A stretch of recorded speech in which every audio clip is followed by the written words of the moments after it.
Prokuroria e Hagës kërkoi 45 vite burg për Hashim Thaqin dhe për secilin prej 3 udhëheqësve të tjerë të ushtrisë shqiptare të Kosovës, Kadri Veselin, Jakub Krasniqin dhe Recep Selimi.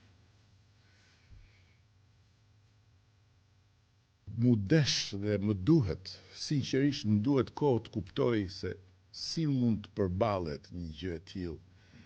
një çmenduri e tillë, një paturpsi e tillë, një mizori e tillë me fjalë.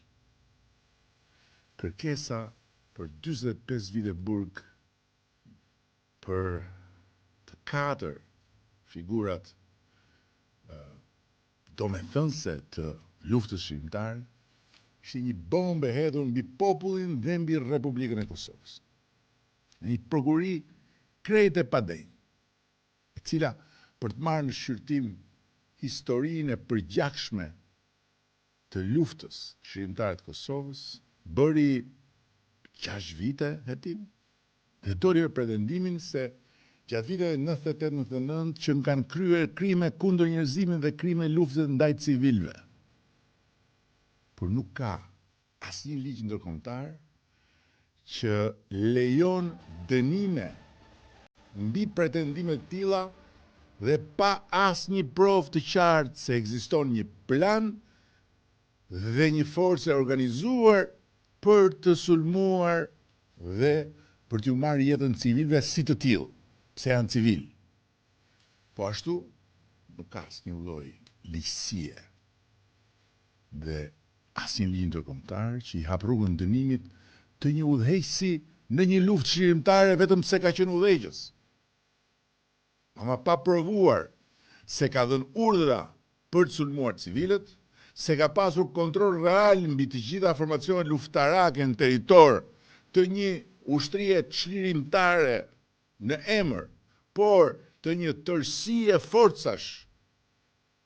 të bashkuara nga një njëjti ideal dhe qëllim, por jo në të njëjtin organizim në territor, apo se ka pasur në një lidhje tjetër drejt për drejt me vepra penale të kësaj ububushmërie. Dhe ajo farë prokurorie dështoi të sillte qoftë dhe një provë të vetme për ta mbështetur këtë kërkesë mizore pas 6 vite shëtime e mbështetur nga një zinxhir shtetësh demokratike të cilat duhet të ndjehen të turpëruara nga një maskaradë e tillë. Ky nuk është i turp për ca prokuror, për atë far idioti ndërkombëtar që dilte dhe lexonte Broçkulla. Ky është një turp për shtetet që e mbështesin atë gjykat, që e paguajnë atë gjykat, që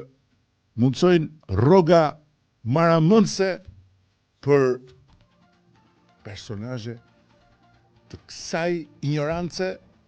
dhe njëkohësisht dhe kësaj nuk di çfarë.